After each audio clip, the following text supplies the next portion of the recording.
Well, good evening. It's now 6 o'clock or just shortly thereafter, and the membership is here tonight. If you haven't had a chance to sign in before you leave tonight, the sign-in sheet's right over there. At this moment, if you would, put your phones on silent, please, or vibrate, whichever one, so we can kind of have as few disruptions as possible. The first thing tonight on the agenda is to review the minutes from our last meeting on October the 19th, 2021, our last meeting, which the mayor has just presented. Yes. Do we need to amend the agenda to add this from the mayor on this maternity leave? I think we need to add it. Okay, yeah, there's something in addition. Well, the maternity leave is actually part of what was proposed. We don't need to add it for that, but we do need to add for the extension of the COVID-19 sick leave that I emailed Which is in everyone there too. yesterday. Okay, because that is not part of it, right? Right, that is not part of it. This is something, So what we're talking about, you should receive two things. One here pertains to maternity and paternity leave. And the second document that you may see has something COVID related, which is at the very top of the page. Still has maternity leave. actually, I don't have a handout for the change for the COVID leave, because actually there's only there's only one date change in here, so you can pretty much read it in the existing policy. We're just proposing, instead of having it ending on December 31st, 2021, to coincide with the end of use of the American Rescue Fund, we're going to suggest that you do it by December 31st, 2024, because that's the deadline to have those funds allocated. And it can be used for some labor costs. So, and if we're going to use it to do COVID-19 sick leave, it'd be much easier for bookkeeping purposes to have a specific leave set aside for it. It already has documentation requirements because they are very heavily on document everything. But the one that says COVID-19 information, I don't know why it says that. It printed off from CTAS's page, and it doesn't say that on the page you print off, but when you print it off, it says COVID-19 information. So that being said, do we need to make an amendment at all? We'll need to make an amendment to change, because the request to change the COVID-19 sick leave, it's going to end on December 31st of this year if we don't go ahead and do something with it. So we'd like to go ahead and do that as a separate item and move that up to the county commission if the personnel committee agrees. Okay. All right. So if you had a chance to review the minutes from last month, I would entertain a motion to approve the minutes if anybody sees fit to do that. Mr. Dickey is acknowledged as making the motion to approve the minutes. Do I have a second? No second. Mr. Burton has the second.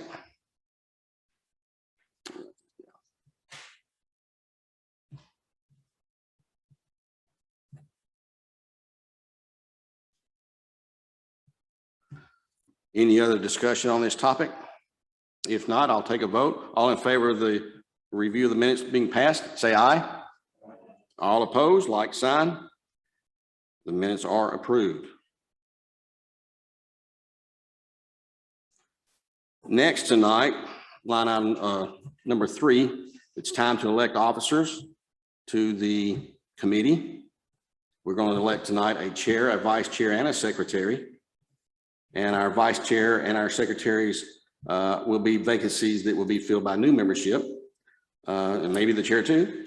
But at this moment, I take nominations for chairman of the personnel committee. Nominate Bill Ferguson for chairman. Okay, nomination for Bill Ferguson for chair. Second. Have a second. Any other nominations? Anybody else? Make a motion to cease nominations. Have a motion to cease nominations. Do I have a second? Second by Mr. Davis. All in favor of ceasing the nomination, say aye. Aye. Like sign for those that are opposed. I guess I'm going to be nominated by acclamation, I guess. Is that? Yeah. Okay. Next up will be vice chairman of the committee. Take nominations for vice chairman. Mr. Burton? I'd like to nominate Amber Russell for vice chair, please. Amber Russell for vice chairman. Mr. Davis? Like to second that motion. Okay. I have a motion and a second for Amber Russell as vice chairman. Any other nominations? Any other nominations? If not, by acclamation, I'd like to have a vote on Amber Russell as vice chair, as the only candidate. All in favor of her being the vice chairman, say aye. All opposed, like sign. Amber is the vice chairman. Last on the docket here is for secretary of the committee. At this moment, I'll take nomination for vice chairman, I mean, not vice chairman, but secretary of the committee.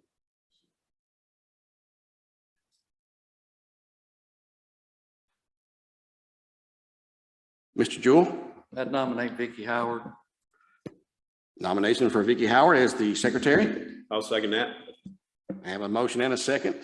Mr. Dickey? I respectfully decline. Okay. Okay, she decides not to.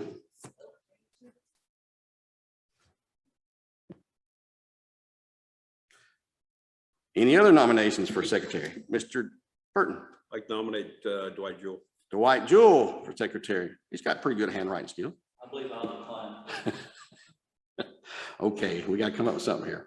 All right, Mr. Jewell respectfully declined. Sir?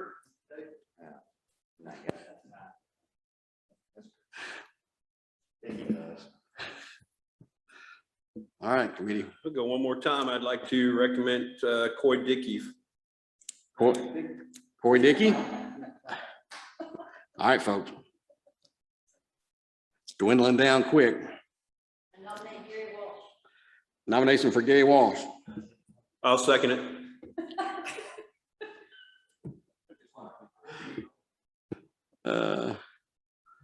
Well, that leaves us with one.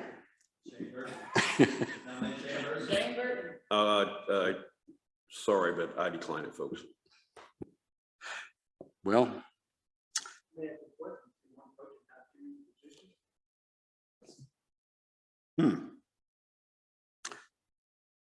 I'm not sure I know the answer to that. I don't know that there's a rule that says you can't, but now I don't know the answer to that. She's a vice chair. Not sure.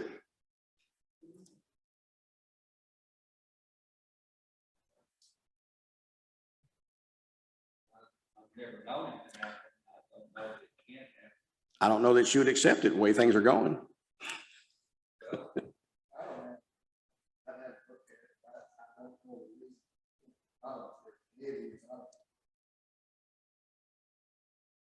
Give the expression on the whole. So you're asking someone to full dual responsibilities, which you have, since you serve as chair in your absence, then you're gonna have to have someone secretary.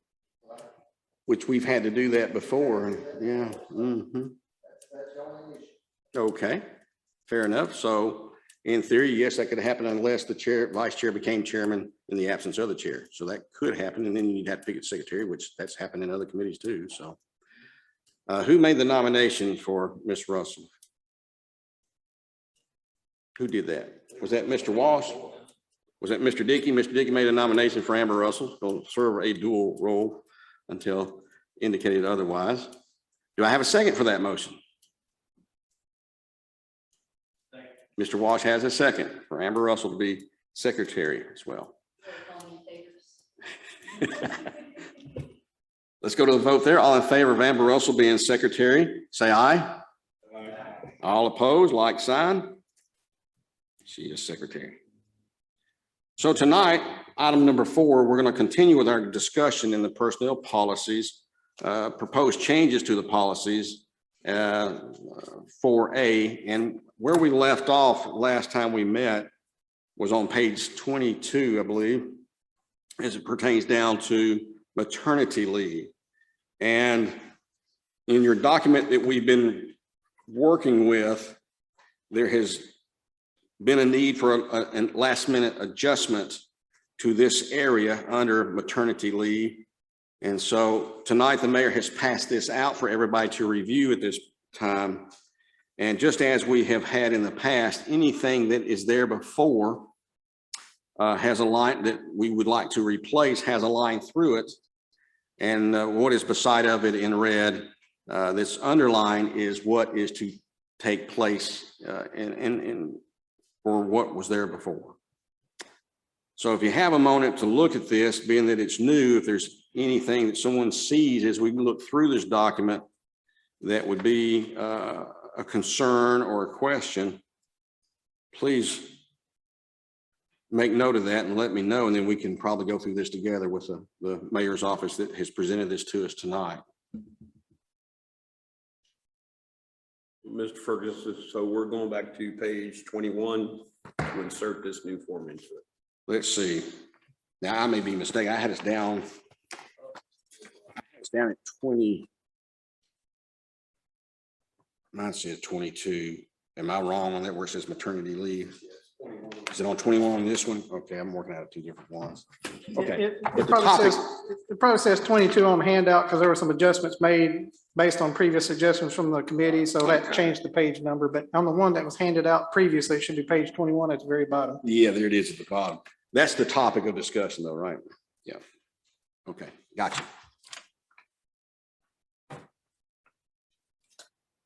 So being that it is new, I give everybody a chance to preview this for a couple of minutes. Have the department heads seen this as well? It's not anything earth shattering by any stretch of imagination. It just adds more language to it. Aside from sections 9 and 10, everything else is exactly state law. Okay, yeah, and that's what yeah. I thought that was going to come up tonight as to an alteration, so, yeah. Well, there was Mr. Jewett asked a question about it applying to men and women in the last meeting, and we went back and looked, and Yeah. there was this change in the law. Our previous policy did comply with state law at the time, but there have been some amendments to it since then, and so this complies with current state law. Okay. Except for sections 9 and 10, and section 9 I got from the Wilson County Employee Handbook, and section 10 came from Smith County.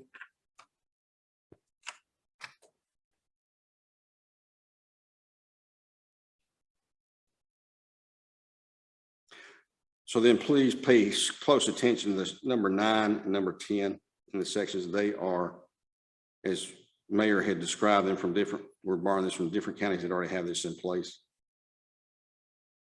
Anybody have any questions about any of this in the maternity, paternity leave section?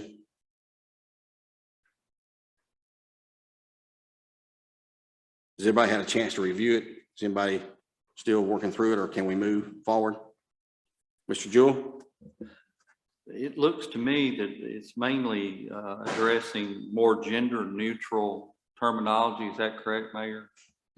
Are Yes, there sir. Anything other than that that really is substantive changes? No, the biggest change in state laws, like you said, it dropped male or female and just listed employee and then changed her to there. So like I said, it was gender neutral language. The only thing it's, as I said, is not state law was section 9. I took this from Wilson County because state law did not address that. Maybe one of the parents had complications and it didn't give any, state law doesn't talk about any leave beyond that. And so Wilson County had a policy that kind of addressed that. And I thought that was something that might be needed.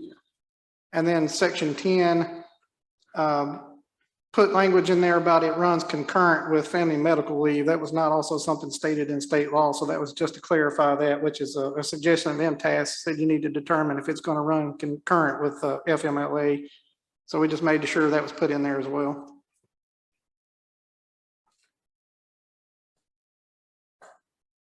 Thank you. I will say there is one, I'll get some feedback from the committee on this.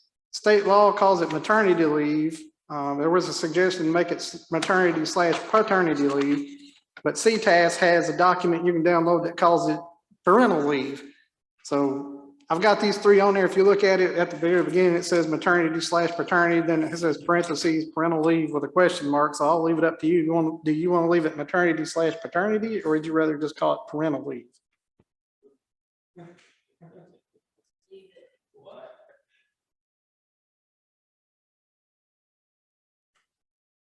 Maternity, paternity leave? Just leave it, okay. If we're ever told we have to adjust it, it can be easily done, so. Oh, like I said, there was just a difference in what CTAS called it, and I just wanted to get the committee's opinion on it to see which way you wanted to go. Yeah. Okay. Okay, if there's no questions on it, we're gonna move on to item N, or excuse me, M, in line of duty injury leave.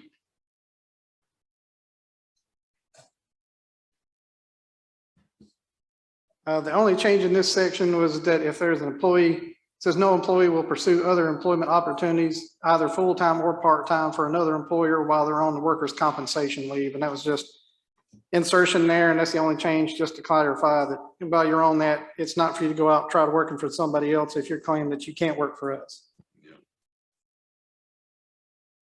Any questions on that? M?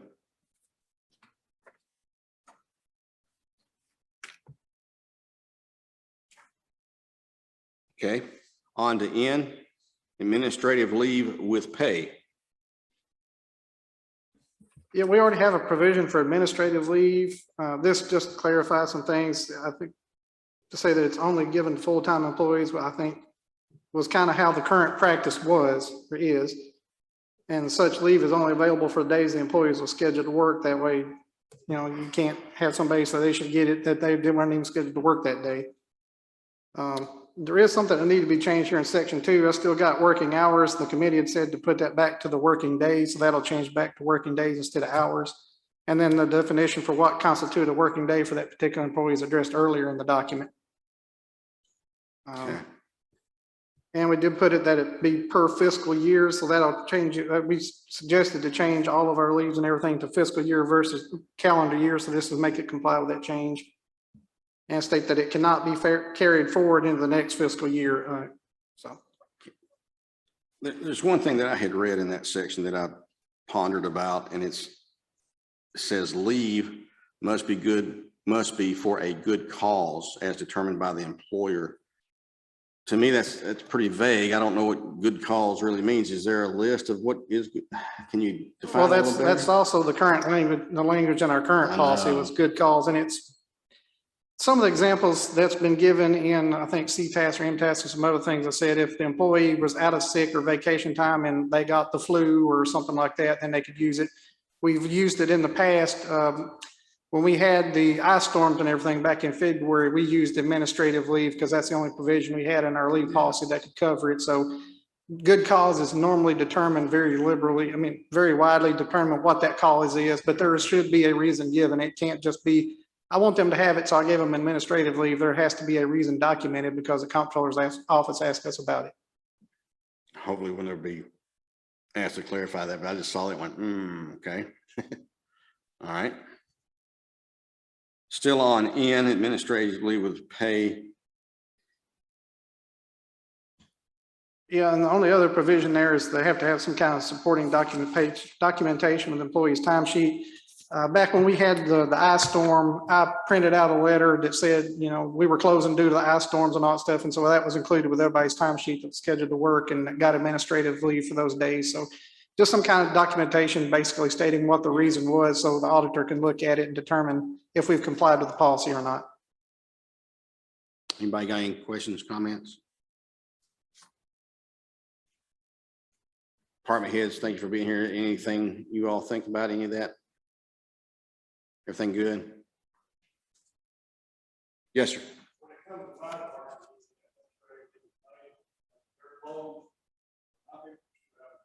Right.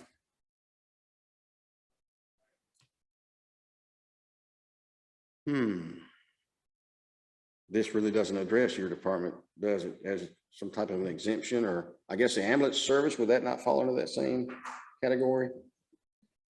And maybe rescue or,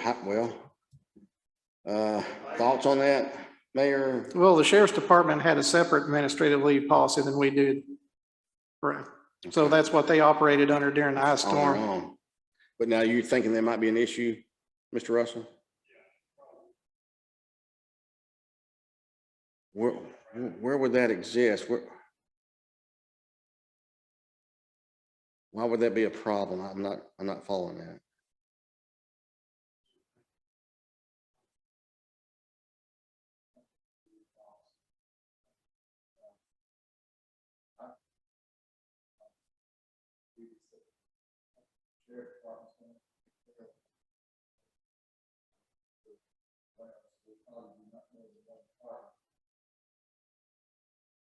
potential approval.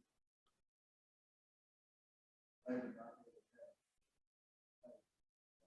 able to Okay. Is that how your policy states right now, Ray? That, what you just mentioned, that they would not? Oh, okay. Is that something we can work on? Can we go ahead and move forward with what we have in front and? Well, as I said, their policy says it's It's up to set. the sheriff's discretion, and I think it can be banked and they can use it another time. So that's completely different than Yeah. ours. Okay. Okay. Anybody else? Okay. On to P, military leave. Got a lot of new things in here. Well, there is section O for inclement weather. There's actually two different permutations on this. Oh, my bad. Let me go back.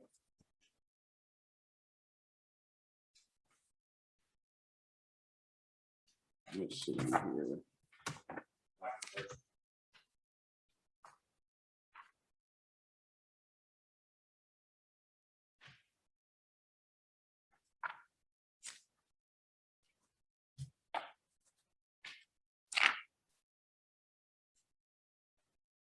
Inclement weather conditions.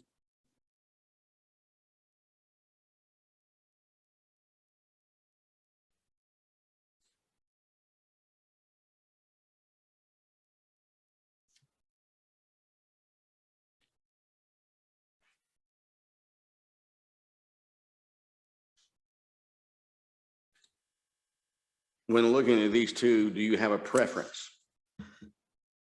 I prefer the section that's highlighted. It gives a lot more clarity to it and leaves it less ambiguity. To me, the first one leaves it a little bit ambiguous in some areas, whereas the second one has a little bit more defined as to what exactly is going to happen in these cases. So I prefer the highlighted section, but obviously we can go through it and discuss it. Okay, let's open that up for a discussion with the committee. Anybody feel strongly about one of the options or the other?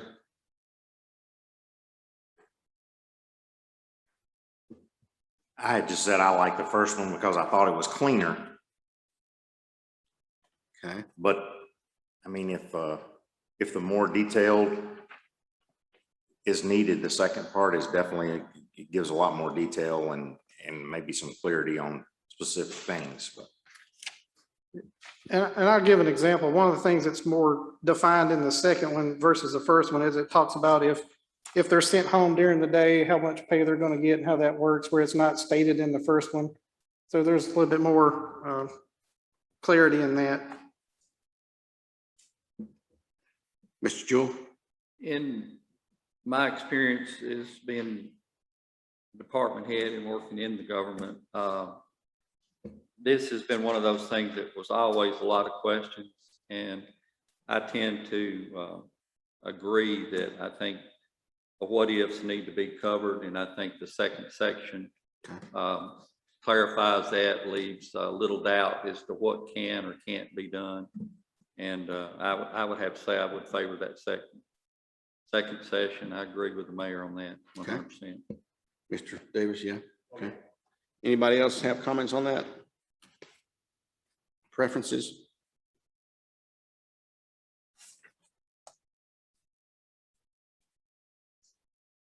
I've got something, Bill. Yes, sir. On number 4, it says, the last line here, will be paid for hours worked. Do we need to put something in there, Mayor, that they can use vacation time for the rest of their hours? It does. It's the first sentence under section 4 says if the facility remains open and employees do not come to work, they may use a vacation day instead of losing pay. Is that what you're asking? That'll cover it for if they're at work for 5 hours and you close the offices? Well, if you work for 5 hours and they close the offices, let's see here. Says if the county facility open, this is under section 3, opens and is forced to close early because of the weather, all employees who reported to work will be paid. Employees who made no effort to come in will not be paid. If the facility closed prior to the start of the shift, employees will not be paid if they report to work. All employees are urged to make every possible effort to get to work if the facility remains open. So I guess your question is if they're sent home, are they going to get the rest of the day paid versus the hours they worked? Is that your question? Or use vacation time, not so much paid? if they can use vacation time instead of no pay. Yeah, that first sentence, I think, addresses that, says they can use vacation day instead of losing pay, so I think that would cover that. So at this moment, since we have an option here, is it the will of the committee to recommend we go with the second option? Is that what I'm hearing? Because from the ones I have heard so far, they would prefer the second option. I say second. Okay. Man, I think we're just gonna go with that second one as a recommendation. Okay. Let's move on then to military leave, P.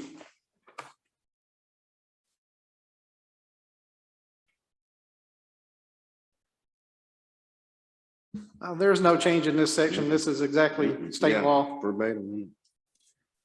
Q, termination pay. The only addition to this section is the red section. It'd be section 2. It says unused vacation time will be paid if the employee has given an acceptable 2-week notice. We've had issues with employees just all of a sudden quitting and getting paid out their vacation time. We're trying to incentivize them to at least give us a 2-week notice so that we have time to try to fill that position instead of having somebody just not show up to work. And then our departments are scrambled trying to find somebody to fill that position in a very short amount of time. So that's kind of give a little bit of carrot and stick approach. If you give your 2-week notice, you're going to get paid out your vacation time, but if you don't, then you won't be paid out. And this is termination, but what I just said is stated later in there as well. So if you're terminated, any unused vacation time will be paid if you've given acceptable 2-week notice. Thoughts, comments from the committee? Is that good? Yes. Hey, I'm looking through here real quick. Is there anything that we have that says that the position of the soldier will be held if they go, like, say they're deployed? Oh, you're gonna go back? Hold on, let's back on military leave for just a second. Say that again.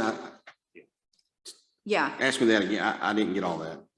I wondered, and I was looking through it and it might be there, but I just haven't seen it yet. Where there's a policy for soldiers who are deployed or gone away for a certain amount of time. When they come back, their job's safe. Do we have that inside our handbook?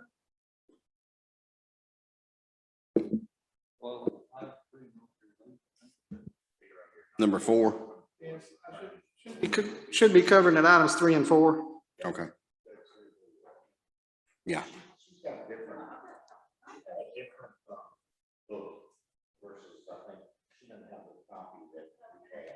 Okay.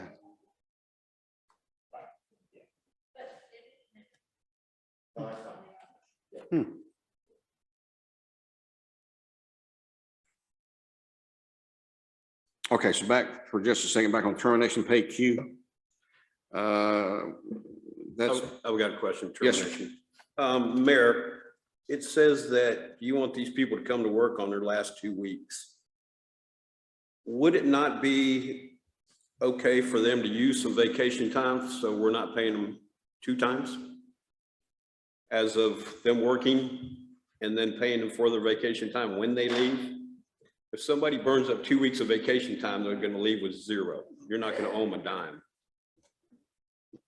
Well, the issue that's come up is they'll take their vacation leave and then go into the next pay period of the next month, and we have to pay their insurance and everything out. So that's created a problem versus, and then they would just not, so they'd take vacation and then at the end of the vacation, just say, I'm not coming back. So we've had that happen several times. So this is trying to incentivize them to let the department head know that they don't intend, that they're quitting in 2 weeks. So it's to incentivize them just not showing up one day and then creating a problem for the department. As far as going into the next month, we'll give it the 2nd. Would it not be better to let them burn that time up to where you're not paying them for the vacation time and their insurance? Well, like I said, the problem has created that they would take 2 weeks off. So you had a vacancy really in your department that was not going to be filled, and the department head didn't know it until they didn't come back at the end of their vacation time. So we're hoping that they would give their notice that they're going to resign work those 2 weeks, so the department head has someone on the job and while the time they're trying to fill that position, so when they leave at the end of that 2-week notice, they have somebody that can step right in. Again, it's to incentivize them giving notice so the department head knows what's going on and try to get that, still have someone to work and then get somebody into position by the time they leave. So it's more incentivizing that because that's created a problem in numerous situations for departments. As far as reporting to work, somebody having to be ready for work, I know one department that's almost impossible to have done in 2 weeks. So what I'm after is, why are we paying these people to work these 2 weeks instead of letting them use their vacation time and then paying them again for the vacation time? When I know one department that could probably take and has 2 months to hire somebody. Again, this has created a problem in some departments with this situation occurring. I understand what you're saying, but also at the same time, it's created problems when you would have an employee that maybe was in a sensitive position that all of a sudden, I'm going on vacation. Okay, last day of vacation's coming up. Oh, I'm not coming back. And then we had to scramble to find somebody to fill that position. So it's created several problems. Again, the main goal of this is to incentivize them to give us notice that they're leaving to avoid those problems in operations of the department. So it's not saying in here that we can let them use the vacation time to burn it up if they give a proper 2 weeks notice. If they give the proper 2 weeks notice, and let's say they have 2 weeks of vacation, they take one and they still got one left. If they gave the notice, they could still get paid out on that 1 week. Understandable, but not 2. Well, if they've taken one of them, they don't have it anyway, but. Well, I understand what you're saying, but also at the same time, if you're paying out something versus you've got somebody that's in a sensitive position, like somebody running a garbage truck, and all of a sudden you're scrambling to find somebody to run a route, or some other departments where we don't really have backup for those positions, to have that notice that they're not going to be there, that they're leaving in 2 weeks, gives us time to fill that position before we have a void. Whereas in the past, we've just had the void and had to scramble to fill it. But this doesn't say that we cannot do it. It says unused vacation time will be paid if the employee has given an acceptable 2-week notice. So if they give the acceptable 2-week notice and at the end of their leaving, they have it. Or am I saying wrong? Pet rally. Oh. Oh, yeah. So this one, going by language of it, unless Ms. Vicky pointed at something else. Well,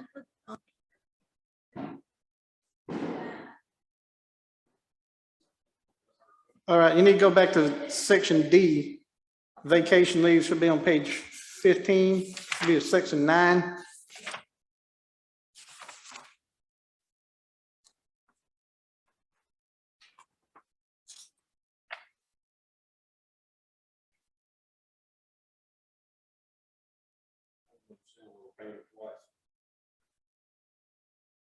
It's an administrative function. We had this same problem come up, spent down several times. Just the way of dealing with administrators, staff, having to deal with those issues. That was my recommendation, put in there. Some discussions we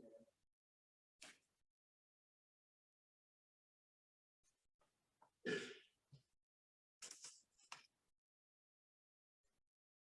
Did that seem to solve the issue that you had prior to that? But it's not a perfect solution, I guess. Right. Better than form. Okay. Okay. Any other thoughts on that, committee members? Yeah, I've got another thought. Yes, sir. Here's what's going to happen. People are going to start using their sick time. They're going to start going to walk-in clinics. They're going to start going to doctors. They're going to start burning up their sick time. And then you're going to pay them twice anyway.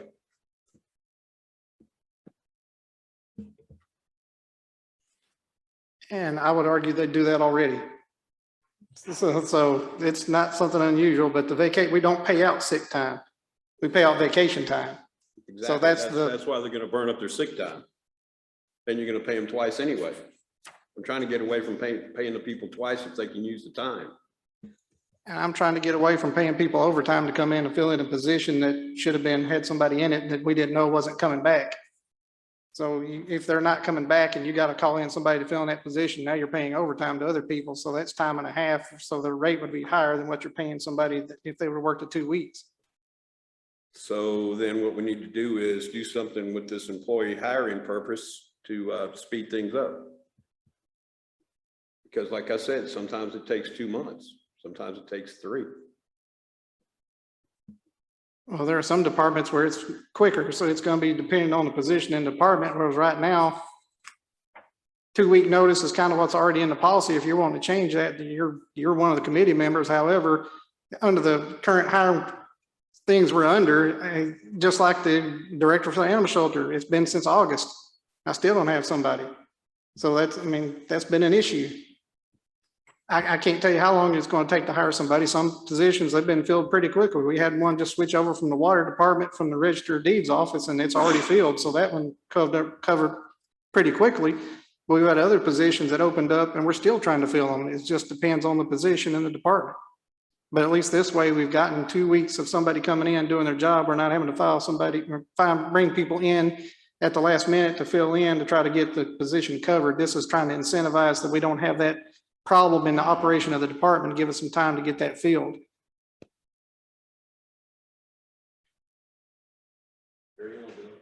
Just pick your poison, isn't it? Unfortunately, a lot of things when you get into labor, I'm sure everyone knows there's sometimes when you got to pick what's the least bad option. Pick your poison. Okay.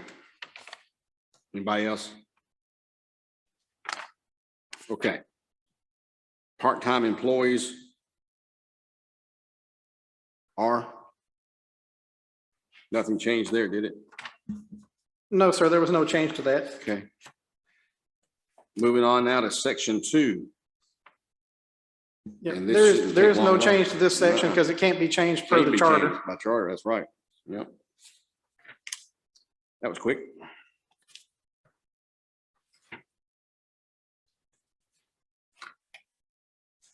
Next section is separations and disciplinary actions.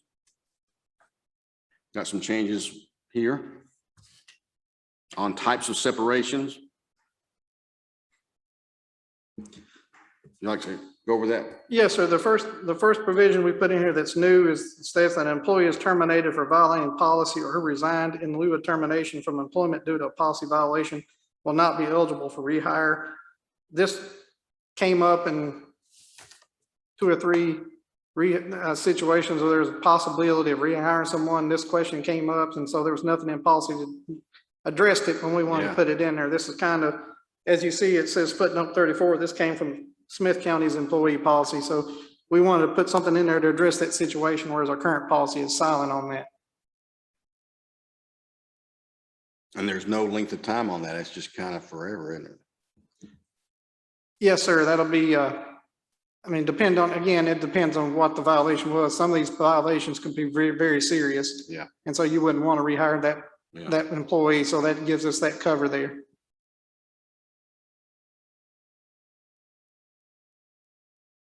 Under resignation, there's a change.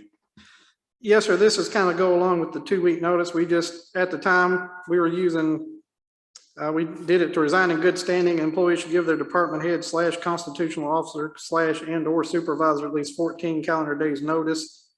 So that was kind of embellished the language a little bit and gave it 14 calendar days instead of just saying 2 weeks.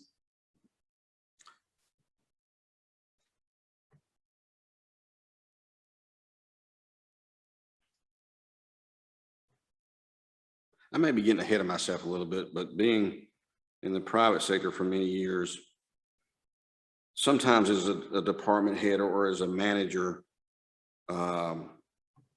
we had people that were with the company and then for various reasons were no longer with the company. And then at a future date, I experienced this where somebody would call, I didn't know who they were. They explained who they were, said they were trying to get information on one of our former employees because they were thinking about hiring them themselves. And I was not the person to say yes or no, they were an inadequate worker or not. Do we have any verbiage in here? And I may be getting ahead of myself a little bit, where you would go to the HR person. We were instructed at our company, you don't say anything good, bad, or otherwise. Most of those already come into human resources, and I think there's either state or federal law that addresses that. I think you're very limited in what you can say. That's right. I will turn that over to Mr. Beller, because I'll be honest with you, I can't quote you verbatim what those are, but I'm pretty sure there's something there that you can't intentionally badmouth them, just for lack of a better Or term. Or, I mean, they says anything that comes up like that to the department heads or the person in charge, you're to direct that to HR right then, good, bad, or indifferent. Am I on that's the way we were too. You just couldn't say anything. So far to my knowledge, all the inquiries we've got in that come into human resources. Okay. Mr. Beller, you, okay. Is that in here anywhere? Is that just kind of understood? I think that's kind of understood. Yeah, it's not in the policy. It's just kind of understood. My understanding, I know where my wife works. That's kind of human resources is who Yeah. deals with all that. And it's just kind of understood that if you call in asking about an employee, it always goes to human resources. Get you out of a bind that you don't want to be in if something was said that maybe shouldn't be. Yeah, that's why human resources exist. Exactly. Okay. I didn't want to get ahead of myself, but I thought about that. And I didn't want to lose that train of thought. So as we go on through resignation, down here, it also talks about an employee's resignation that's in red as well. Says when employment ends for any reason, employee should contact the department head / constitutional officer and / or supervisor relative to any monies due. Again, this has kind of come up sometimes when you have somebody that leaves employment, they feel that they're due something and their first contact, this is kind of directing them on who their first contact should be, because their department head has a little bit more day-to-day knowledge of where they were and what they were doing. And then I'm sure that they would escalate it from there up to human resources. That's been the practice so far, but their first contact according to this would be that department head or supervisor. Okay. Or county constitutional officer, whoever their employer under this policy was. Committee, any thoughts on that? What you see in that section? Yeah, I've got something there. Yes, sir. Down below here, you start on the 2-week notice again. Should that be 14 calendar days notice? If you're gonna Yes, stay sir, with that- 14? Yeah, that was an oversight. If we're going to do 14 calendar days, it should change that. So that'll have to be done. Sorry about that. It's one of those ones we missed. Nice catch there, Commissioner Burton.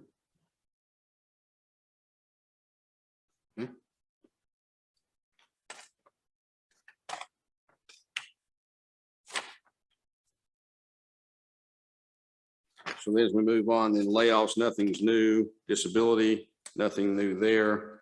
Retirement, death, all staying the same. Section B, types of disciplinary action. Looks like everything stays as is on that. Is that right?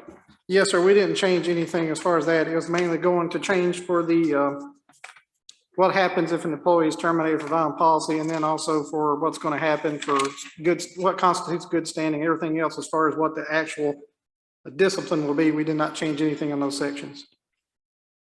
I see the only thing on page 32, it looks like step 2, there's something where grievance has complaint or agreements to sign. Yes, sir. This is if the employee has a grievance against an employer and department head or something like that, this is the escalation procedure.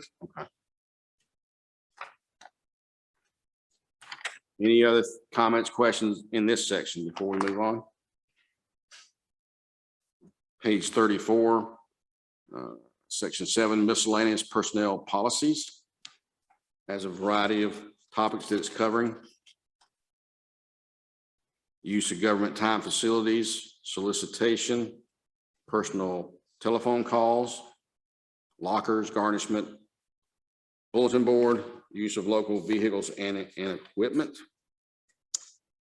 business dealings, acceptance of gratuities. No changes there. As we flip over to page 36, there's no changes. Use of position, strikes and unions, parking, drug-free workplace. Yes, sir. I believe there was one change on number 5 of item in H. Yes, it is. And I absolutely agree with that and applaud that change, and just wanted to give them kudos for thinking to put that in. And that's a big one, as you read that.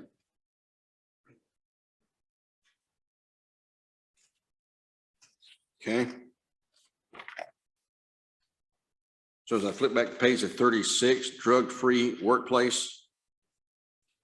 We're taking out a pretty large section there. I guess that may be outdated, needed to be Well, the county has adopted an actual written out drug policy, so this is basically incorporating that by reference. Okay. Okay. Workplace violence and harassment stays the same there.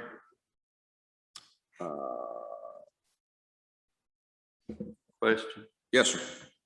On this drug-free workplace policy, does that other policy need to be not just referenced, but also included in this if this is a handbook, or will it be just a separate handout to the employees? It's a separate handout given to them during the employment process. How detailed is it? Would it be too cumbersome to add the verbiage of it in here? Is it? It's several pages long. Okay. I mean, I'm fine with it being referenced. I just thought you got everything in one place. It might be easier for people to see it, find it, but I understand the reasoning. Yeah, I think it's over 10 pages long.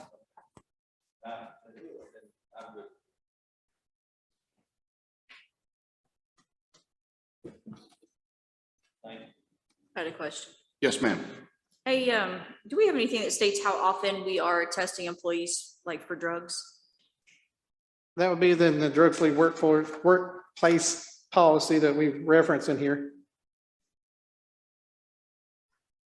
Okay, it is 20 pages long. Now, is that something that's currently in place, or is that something we're about to add? It's currently in place. We Okay, just okay. adopted it by reference. We didn't Okay. make any changes to it. Gotcha. It just, I'm just speaking out of school on this one. I'm not sure. I think it was adopted after this, or somehow the language Okay. that's in the drug-free workplace is much more extensive than what's in here. Yeah. And it didn't get changed in here or reference that other policy. So that's what we tried to do. And as it being 20 pages long, it's a little bit too long to incorporate it here. So we incorporate it by reference. And it has gone over with them as they go through the employment process. And they also sign and acknowledge that they've received it and understand it. Fair enough. Miss Vicky, I've got a question for you. How can that thing be 20 pages long?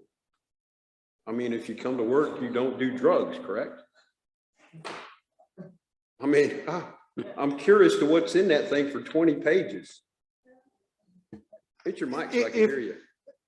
I'm just going to address this one from the legal side of things. And this is just my experience. I don't speak for the entire legal profession, just myself. Depends on what the definition of is. You know how many pages you can go on just on what the definition, one specific word or phrase is. And the reason it's 20 pages long is because we want to be as covered as possible for any liability or claims that we've discriminated against somebody. So you want it to in depth as you can get it, and to also make sure you comply with every kind of law under the sun. That's my layman terms of putting it in there, I guess. If I recall, this policy was given to us or suggested by our insurance carriers and our, in their, yeah, if I remember correctly, but, yeah, and there's a lot of federal law involved in it, a lot of state law involved in it. So it's a very necessary legal document. And it's probably been built upon, based upon experiences that have transpired over time. Yes, ma'am. Sorry. I know that because we're fighting this opioid pandemic so bad, and when was the last time that we do, like, how often do we do these drug testings?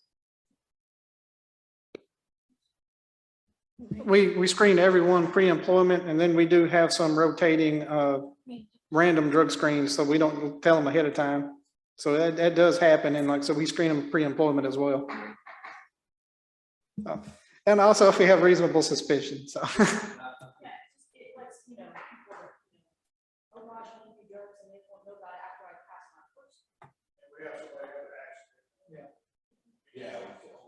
Yeah, I was going to mention that as well. If we have somebody that's in a vehicle and they have an accident, they're usually drug tested as well. If they have some kind of incident like that and there's a suspicion, they're drug tested. And then if there's a suspicion they may be on drugs, they'll be randomly tested. And then we also have random drug tests that you just pull a group of employees and have them tested, plus the pre-employment drug testing as well. Good question. On to section P, sexual harassment, under the purpose, definitions, making harassment complaints, reporting and investigating sexual harassment complaints, action following the complaints. Looks like this, from what I'm seeing as I'm working through that, all that tends to stay in play until you get down to page 42 under the discrimination statement. And all it is talking about in that particular case is an effect by the U.S. Supreme Court. Yes, sir. This was, has been an issue in several states, and the Supreme Court addressed it in this case. It's called Bostock is generally what people refer to it. And in Bostock, they said that under discrimination law, the word sex does include individuals that are homosexual or transgender.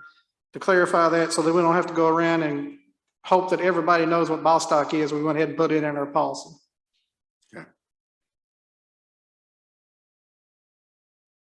Everybody go with that? Okay. Then severability, nepotism, performance evaluations, everything looks the same here. Multiple jobs, dual employment, specialized training. Okay, now we're gonna get down here to page 44. We get down to emergency, which we're gonna strike, telecommunicating, work from home, and the objective. Let's talk about that for just a second, if you would. Yeah, so this is something we initially put in as part of COVID response. We did have some employees who usually they had been exposed to COVID and they were quarantining, yet if they had the proper equipment, they could work from home.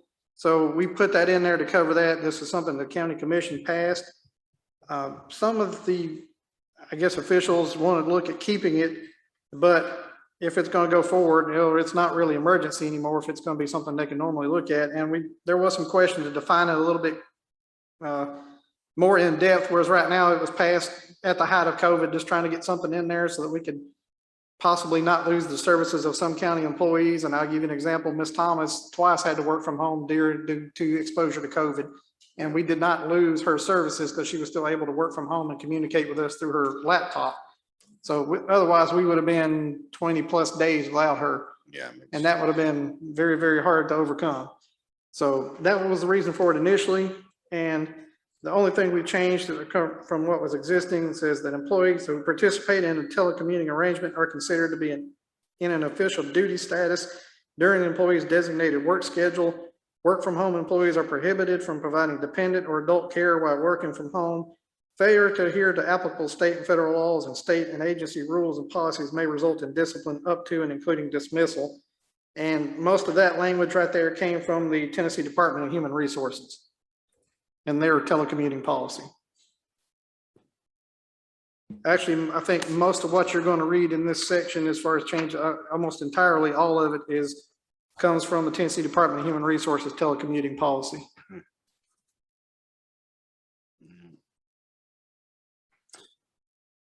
Page 45 under eligibility. Looks like the language came again from the Department of Human Resources. Yeah, this particular section right here says when the employee is ineligible to participate. So if they're subject to some kind of official discipline for performance or conduct, if they've demonstrated diminished individual organizational performance, if they violated the terms of the telecommuting policy, or their position involves a direct handling of secure material, which the agency determines is inappropriate for telecommuting, they says this may include materials for which the agency maintains a written policy restricting access or use of the material, or for which appropriate mitigating IT security measures do not exist. An example of that is some kind of legal docket that may be coming into the administration building. You don't want them taking those things home with them, so they would stay, their job dealing with those documents should stay inside whatever building has those security provisions in place instead of taking them outside the facility. Then also, if his or her position requires daily on a defined consistent basis on-site work activities that cannot be handled remotely or in an alternative work site. Again, this was a suggestion or a request from some of the department heads and officials we spoke to about something defining what the limits of telecommuting are, what situations they would not be allowed to do so. So that was not in our previous policy. We found this provisions in the Tennessee Department of Human Resources and included those to put a limit on when that can be, that work arrangement can be agreed upon. Okay. Comments, thoughts, committee? Okay. Page 46, last revised date. Put that in there.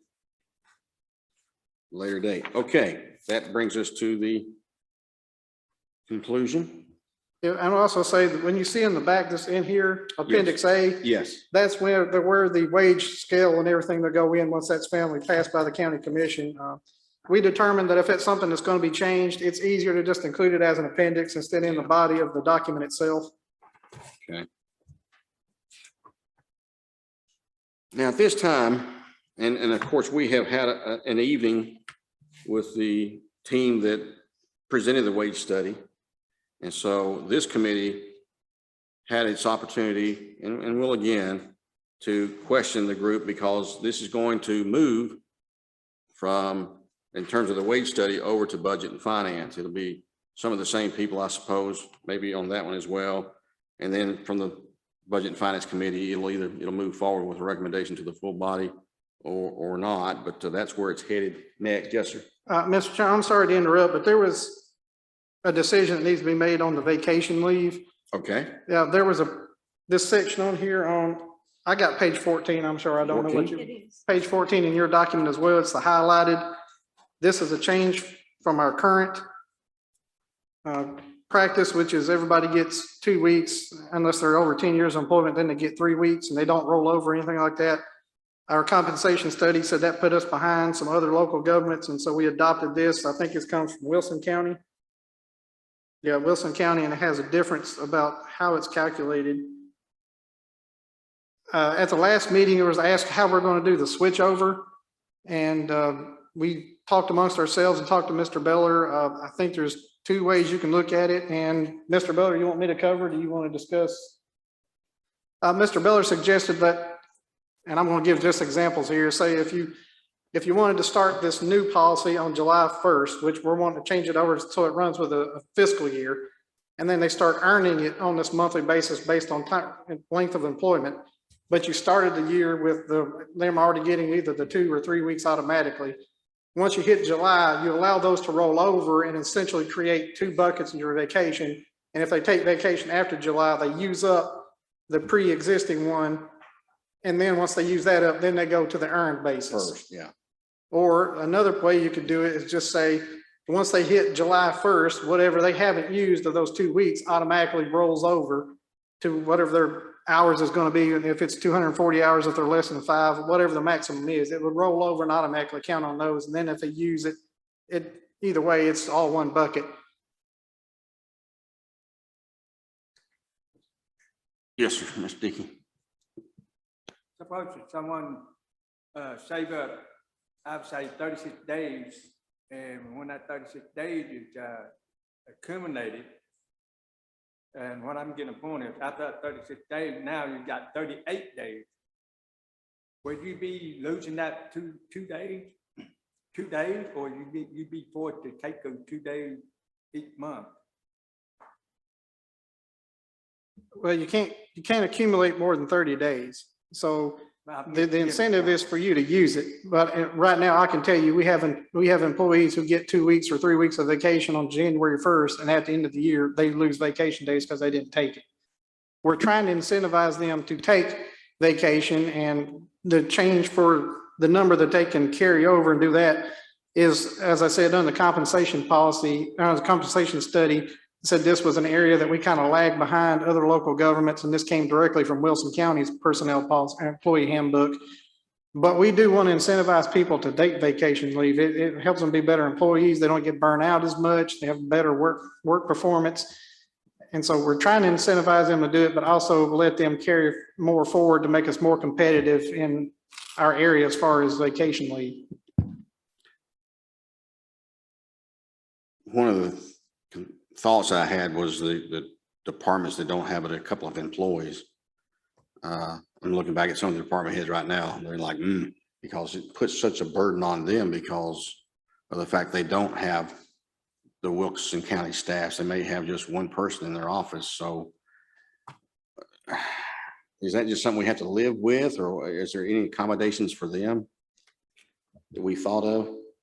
Well, if, again, we know Wilson County already does this, other ones do it. If we stay the way we are and we already have a compensation study that says we're behind in that aspect, we're gonna stay behind.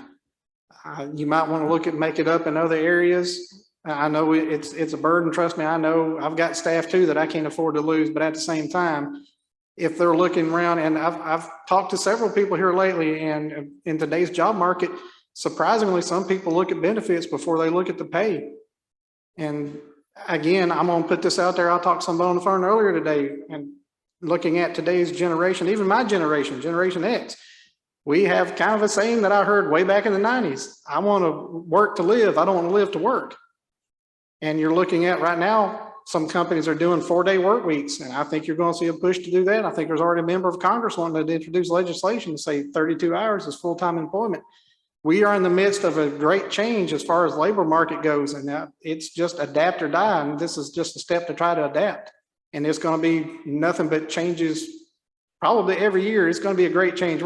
Our society is changing because of this pandemic. Everything that was normally changing has been accelerated. So this is just a step to try to accommodate that direction and try to get that incentive in there and help our employees. And staying on task for just a second with the two different options, what really is the difference if you rolled one over versus using the first bucket first and then the second? I mean, if it all sticks I would think just together. keeping up with it accounting wise. And I think if you look at it as two buckets, it's a little bit easier to understand to my mind. It was a little bit easier to grasp that concept than the other one. That's the only thing I can think is a difference. And I will say, and Mr. Beller, if I'm wrong on that, if there's something that I'm not considering, I'm certainly not infallible, but that's just kind of the two that we come up with looking at.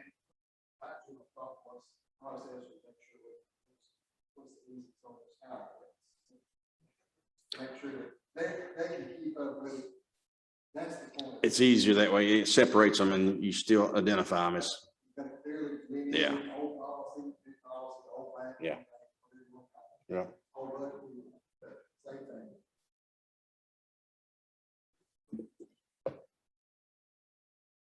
question, comment from department heads. Anybody, thoughts? Good. Okay, Miss. You know, I was thinking, why don't we look in the future, look into vacation buyback?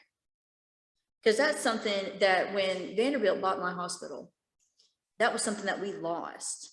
And it's like a buyback at about 70%.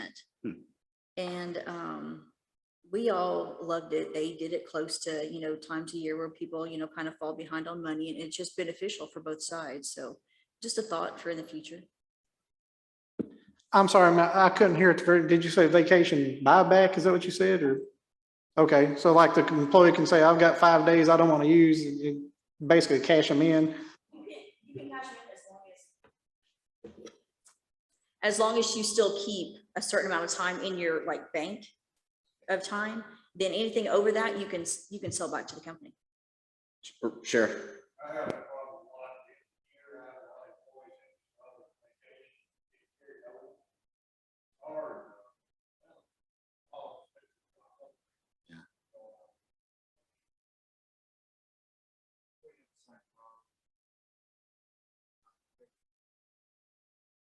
So, yeah, so is that something that the private sector can do, but the government sector cannot, or is that something that might be an option? Rough top of my head, I think it'll create some budgeting problems just to know what that's going to be, maybe. Oh, yeah. And as far as the coming to the end of, in this case, if we go fiscal year, which is what we suggested, you get to carry that over. So if you can accumulate up to maximum 30 work days, and you can roll that over to the next fiscal year, so they won't lose it, whereas right now they do.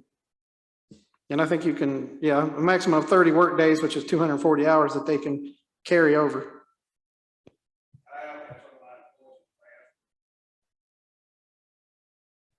Couldn't get it in.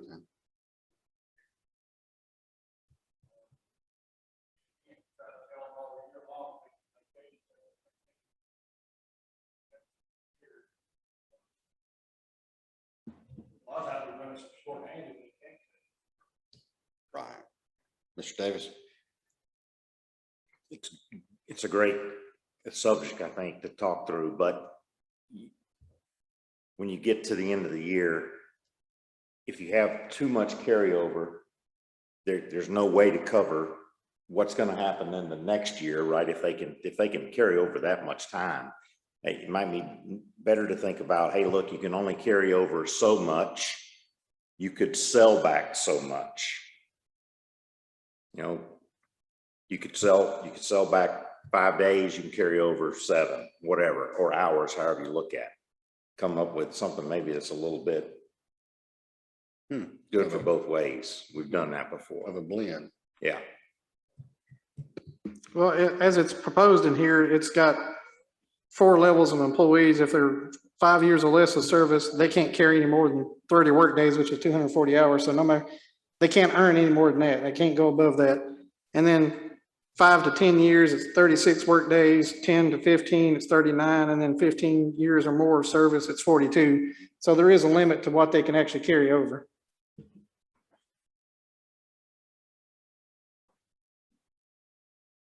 Yes, Mr. Primar.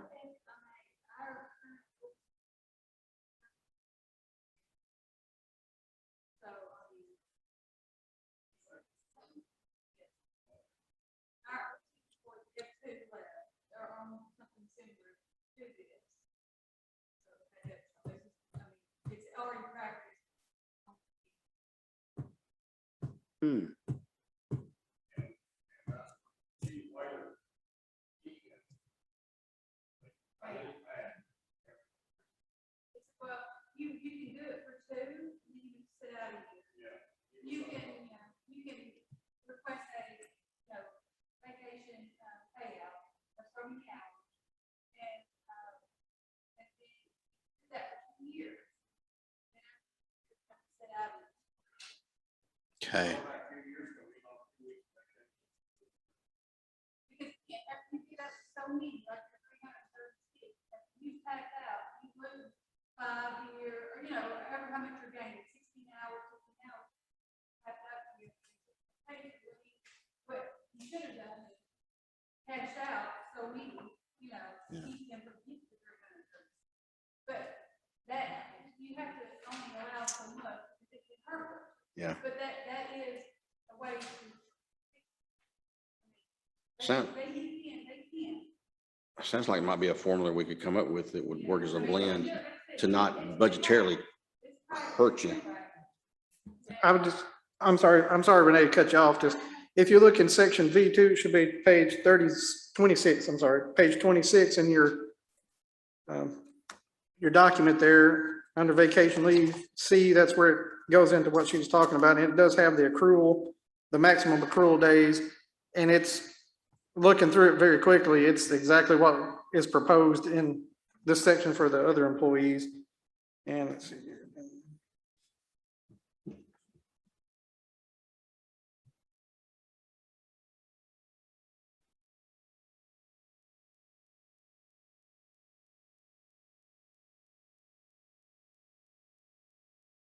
And it's in section, if you look on what she was talking about as far as the buyback on page 27, section 4, looks like the last paragraph, second to last paragraph says, with the approval of the department head or the county mayor, an employee may receive payment of wages in lieu of vacation time.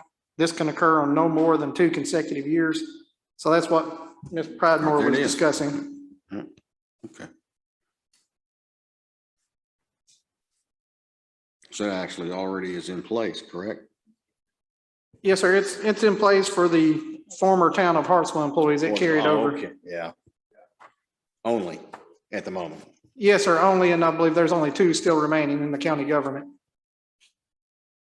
But it does give us something in print to look at, to try to understand it and to compare it against what we have, to make a decision whether we think this is better, more fair. I'm not opposed to it. I've got to digest this. I'm old and feeble, and I've never worked under this type of a scenario. And I think it has merits, absolutely has merits, and I can see that.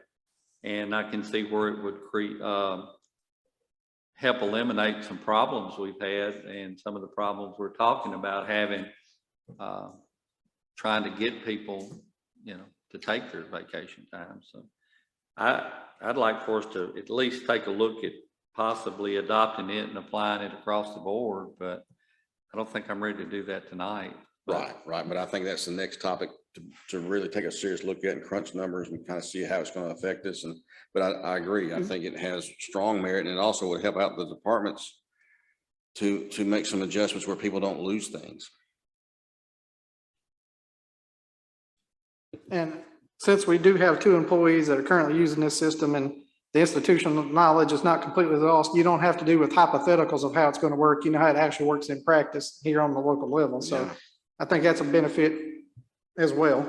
You don't have to guess what it's going to do, you know. Mr. Dickey? I give you an example. When I went to the post office, I say 440 hours. After 440 hours, you lose it.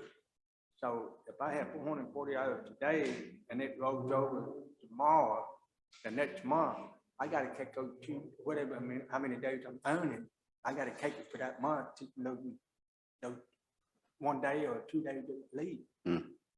That's the way it should, all of it should be.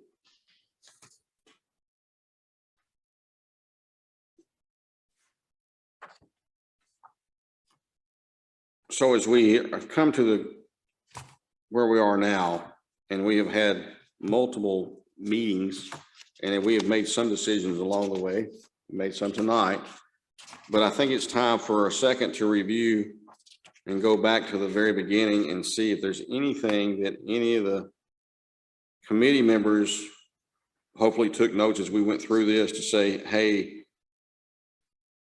I want to make sure we're on the same page as we go through this. So if there's, as I just start to thumb through, and I'll just go right back to, we'll just start back on the very beginning. We'll just kind of breeze through this if we can before we do anything next. Anybody have anything in particular that sticks out in their mind? And we'll try to go from the, you know, as best we can from front to back that we discussed, but maybe didn't come up with a determination of. Mr. Dickey? Page 5 on probation, I mentioned it before, 6 months probation. I think that took me, that's a long time. If I come to work for the Troutdale County government, I'd rather be working 90 days on probation. Now, 90 days after that, I can be able to get my health insurance. But 6 months is too long. Is there a way we can change that or make a motion? Well, your health insurance starts, yeah, it starts like the first day of the month after you're hired. So it starts not immediately, but pretty close. Earlier. And the 6-month probationary period, that is a requirement of Tennessee Consolidated Retirement System. It requires a 6-month probationary period. You're almost locked into that one, aren't you? You're locked into that. You also are locked into sick leave because I looked at trying to go to a PTO instead of sick leave, but TCRS says thou shalt only use sick leave. Mm. So we may not.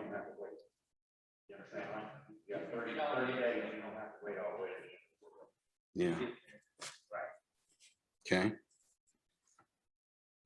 And there is one thing that came up from discussions with volunteer fire employees and just generally. And we spoke to Mr. Beller about it where it says volunteer employee, and it should be on page 3, should be section 2, subsection E. The suggestion in there is just drop the word employee and just leave volunteer.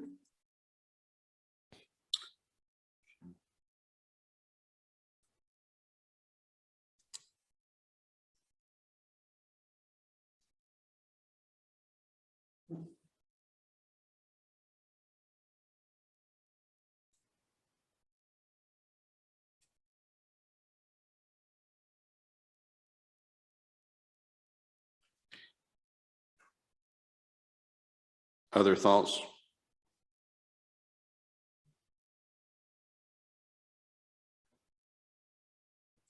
Yeah, they get, they're 1099 employees. They get a That's vendor right. check. They're not regularly paid They're not employees. employees. Yeah, then also as we're going through that section under E3, volunteer emergency management personnel, which is a different department. They talked about doing SOGs and striking out the governing of the bylaws. Yeah, but my understanding is, once those have to be approved, I think have to be approved by the county commission. So once that's On the done, this SOGs. automatically changed to accommodate whatever the new system is, but this was written as it currently is. Okay. So when they bring forth the SOGs, then that would take place of it. Is that sort of how that works? Well, I think, and Mr. Bellarmine has to give me this, I think I may be getting confused on something, but I know they did have a policy or bylaws that said how they were appointed. I think they're wanting to move away from them and go more with personnel policy. So I think there's going to do something officially to do, just say, we're not going to do the bylaws they're gonna anymore. bring We're that going to forward follow to the the body. personnel policy. So I think that has to come through and be formally Okay. recognized. And that's how that- And with the proposed charter amendment, that section for the volunteer firefighters, that would also change as the charter changes, because we changed the language to comply with the current language of the charter. So if Yeah. that changes, this section will change as well. Because as it is now, the emergency management may have that in play, but they're not by charter held to that standard necessarily. I mean, they are, but they can alter theirs one way, whereas Yeah. the other volunteer agency, I call it that fire department, will have to go from a different approach. Yeah, the charter for the fire department specifically mentions that they're Yep. appointed in accordance with their governing bylaws. Whereas the emergency management agency was originally civil defense, and then the state changed the law to allow you to establish an emergency management agency. And it's not provided for in the charter, so it's strictly under the organizational power of the county commission. Anybody get an update on where they were with that on the SOGs?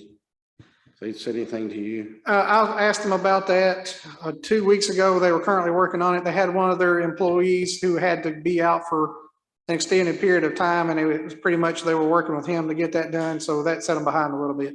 As far as I knew, the department head of the emergency management and the fire chief were trying to coordinate SOGs that might blend to where one looked just a lot like the other. That's last I had talked to them was like 8 weeks ago, I guess. Yes, sir. And that's my understanding as well. They're trying to get, since they do respond to some similar incidents, they're trying to get them to align as much as they can for each individual agency's particular focus. That they were trying to get them to align. And there was a gentleman on the rescue squad / EMA side that they were really relying on to help with that. And I think he was out for an extended period of time, and that kind of put it behind a little bit. But they, last I heard, they were still working towards getting that done. So at this hour, we need to leave that as it's stated. At this period of time, I would leave it as is until we get that resolved. And I think that'll be a separate action of the county commission. And I would automatically say that this changes to whatever that action is. That makes sense. Okay. Other topics, anybody? We talked about the probationary period on page 5. We talked about that just now on page 3.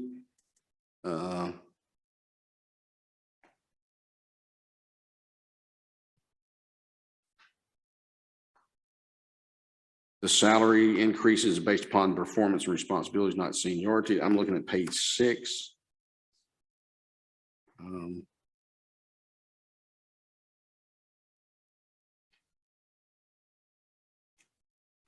I noticed that it says when the county commission gives across the board increases, these are considered cost of living increases, the COLA that we talked about before. Is there anything that we have mentioned? I've got a question. Yes, sir. Mr. Jewell, you spoke about doing day for day as far as vacation time and sick time and all that. Where was that at?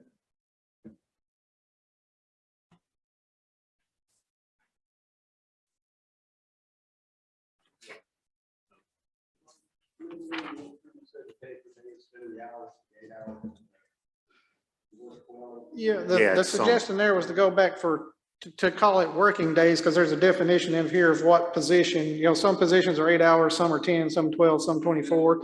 So there's a section in here where we define what a working day is. And I think the suggestion was, or the will of the committee was, instead of saying hours, go to work day, and then you would fall back to the definition to see what that particular employee's work day is. I think, so it's page 14, like on 6 and under C, under 1, I think the verbiage that I wrote down was typical workday, which would help cover so that, right, right, Typical work day. Right. Some people's typical work day is not 8 hours. Correct.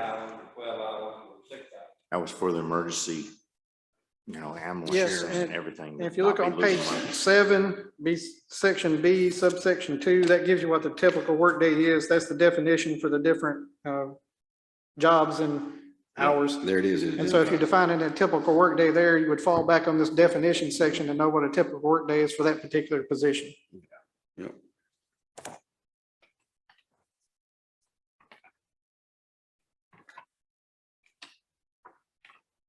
Any other sections? Anything else?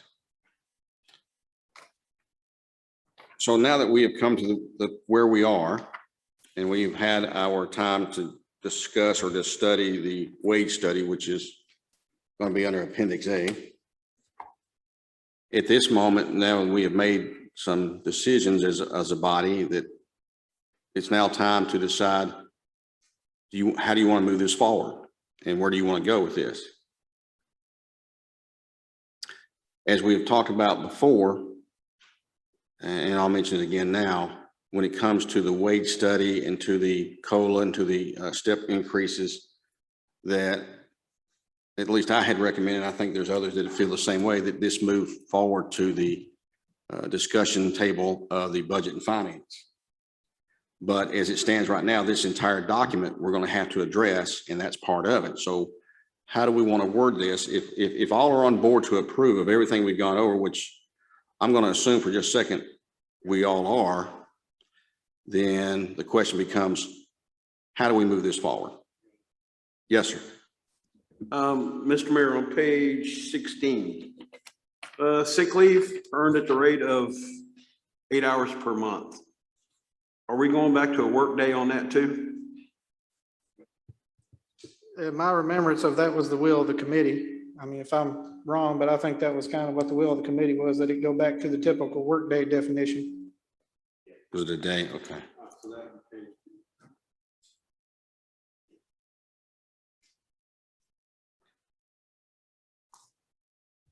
Yes, sir. Anybody else on something? We're taking our time here. Anybody got anything at all? Let's just look at it now.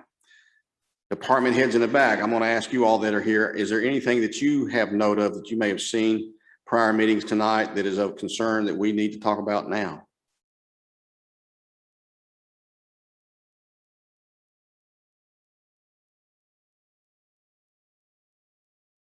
Okay. Okay, back to the committee for just a second. Then how do we proceed as we want to move forward? Well, I think if we're going to include the wage study as a part of it, it's going to have to go to budget and finance. You could make the recommendations to them and then they would look at it. You could call a joint committee meeting of budget and finance in this committee. I see several ways to proceed. I don't know. Certainly whichever is the most expeditious and the one that would serve us best would be the way we want to go with it. I mean, I think we're satisfied with the document. I think the question is exactly on some of these wage issues and how we're going to be able to fund it and implement it and when and all those type things that are going to have to be decided by budget and finance and ultimately by the whole body. But as far as a recommendation to the full body, it probably needs to come from them, I would think. But Mayor, do you have any thoughts on that, Mr. Beller?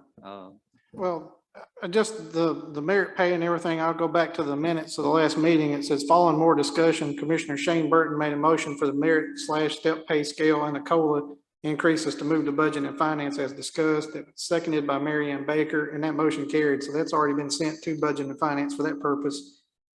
But as far as the rest of it, that was just that proposed scale. It was not anything else in this policy. It was just that scale got sent to budget and finance. So if you're asking about the budget impact of doing the typical work days for vacation, all that stuff, yeah, that's something we would have to sit down and try to calculate and get an idea of what the cost is that going to be. And we still got to get you're wanting more time to consider the vacation as far as the buyback and everything, with the example of the former Town of Hartsville employees versus what we were proposed. And just looking through it again, I'll confess, I didn't look through the Town of Hartsville employees. I just kind of breezed past it. But it's almost exactly on point with what we were suggesting in here. I think the days match up and the carryover and everything matches up. And then it does have that buyback provision that Commissioner Russell mentioned. So, and if I remember, I think kind of the feeling was a little bit more time to consider that. So I don't know if you want to set another meeting just for that issue, or if you want to move it on to budget and finance and let them deal with it. That's kind of the will of the committee. I'll leave that discussion up to you. I think that as it stands right now, that's not a change. It is something that is in play for one subsection of the old City of Hartsville employees, that we might be able to tackle that as its separate issue, but make it in such a timeline because we're dealing with the others. It all needs to be dealt with one right after. This might come at the same time or closely thereafter because we're talking about budgetary issues. My thought is that we at least pass all the other components of what we have gone over, because we've already moved to budget and finance, that the aspect of the wage study and the COLA, that's already off the table. And what we could do is we could say, we approve of it upon further discussion with the budget and finances. That we're okay with it, but we're moving it to them. But every other aspect of what we've talked about, we need to approve that to move it forward to the full body. Does that make this almost like there's two different things that are going on here? Yes, sir. I understand what you're saying. It's like the merit scale and all that stuff is more actually budget and finance, whereas personnel, these kind of things are maybe not exactly in the wheelhouse of budget and finance. And I think the only other place that would go would be the full body. I don't think there's any other committee that would discuss this issue. Because all we're doing, we're making a recommendation to move this forward to the full body to look at. No one's looked at it as in-depth as what we have, but I think we need to take a motion to move it down the tracks further onto the full body for consideration. Mr. Jewell? I don't think there's anything in this that's going to have significant impact budgetarily if we go ahead and approve it. Is there? The vacation leave, that's going to have an impact. And then the switching from 8 hours on the holiday to a typical workday, that's going to have a budget impact as well. And that's what we'd have to go back and calculate, look at each position, what those hours are, and we can get a kind of a ballpark idea on that. But we could handle that under a budget amendment to that department if it was approved. Could we not? Yeah, if it comes to, again, this is my proposal. If we're going to switch this, do it on July 1st, because we were looking to do fiscal year. So you would include that as part of your normal budget process. The other one, the issue of the wage scale and all that stuff, that was at budget and finance. So it's kind of separate from this. That's why we did it as an appendix to this document instead of doing it inside the body. That way you can do something separate on that and then just insert it as an appendix. So at this moment, I think we're at the point where I need to see if somebody would like to make a motion to move this forward. And if so, how we're going to construct that, Mr. Dickey?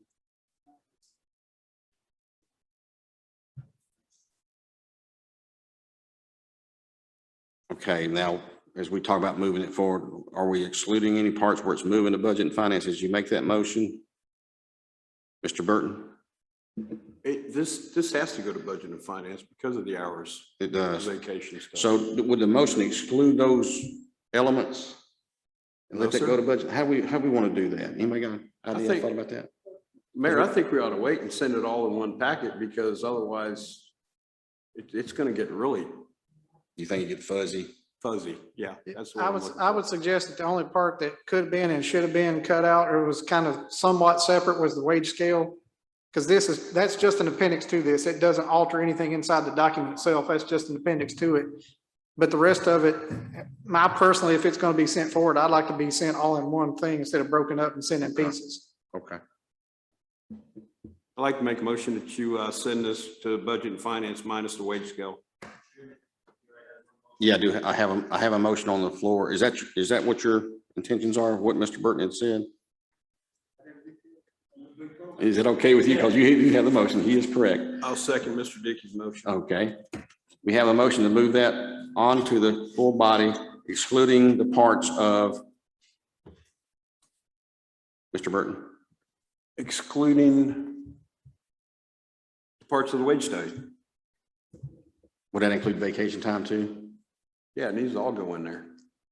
Yeah, the wage, I think he said his was the wage scale and the COLA increase, which has already been sent to budget and finance. So he's saying that's already been forward is excluded So from we're his okay with motion. that. Yes, Okay. sir. All right, I have a motion and a second. Any other discussion on this as we move this forward? Let's take this to a vote then. All in favor of that motion, say aye. All opposed, like sign. This does move forward. Motion carries.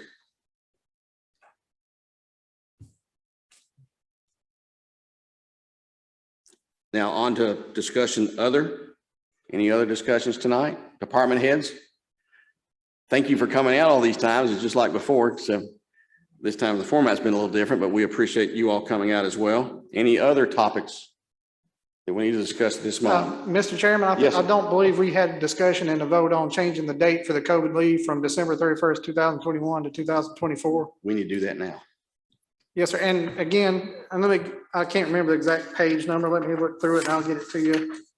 It should be page 17, I believe.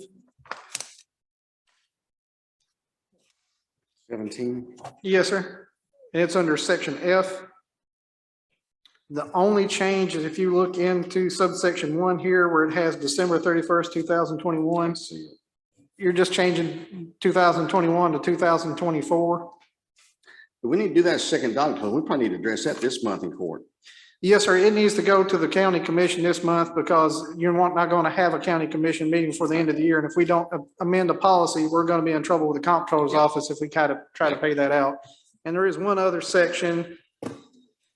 I can't remember exactly. There's one other section where it has the date listed, and I'm sorry, I'm carryover. Yeah, section 9 on page 19 should be the first section at the top of the page. Again, it lists December 31st, 2021, and that would just be changing it to 2024. So we're just proposing a date change to coincide with the requirements of the American Rescue Fund. It is under, it's on page 17. You look under section F where it says COVID-19 sick leave policy, it'd be under section 1 eligibility. It should be a little bit past the halfway part in the second line. See that one? Now, I don't see the one on the other page on 19. It is at the top of page 19. Oh, I see it. It should be at the end of the first line. I got it. Somebody like to put that in the form of a motion to change those dates to 2024, December the 31st, on both of those topics on page 17 as it relates to eligibility, and then again on carryover on page 19, moving it from December 31st, 2021 to December the 31st, 2024. Mr. Burton. I'd like to make a motion to change these dates and also to move it to the full body. Mr. Jewell. Second. Any other discussion on this topic? Let's take this to a vote. All in favor of making those date adjustments, say aye. All opposed, like sign. This motion does carry, and like you said, we're going to put that on the agenda for this month. Okay. Public comments.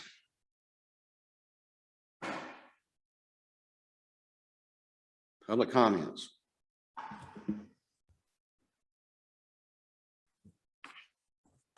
Mr. Walsh. Make a motion to adjourn. Motion to adjourn. Second by Mr. Dickey. All in favor, say aye. We are adjourned. Thank you for coming out tonight.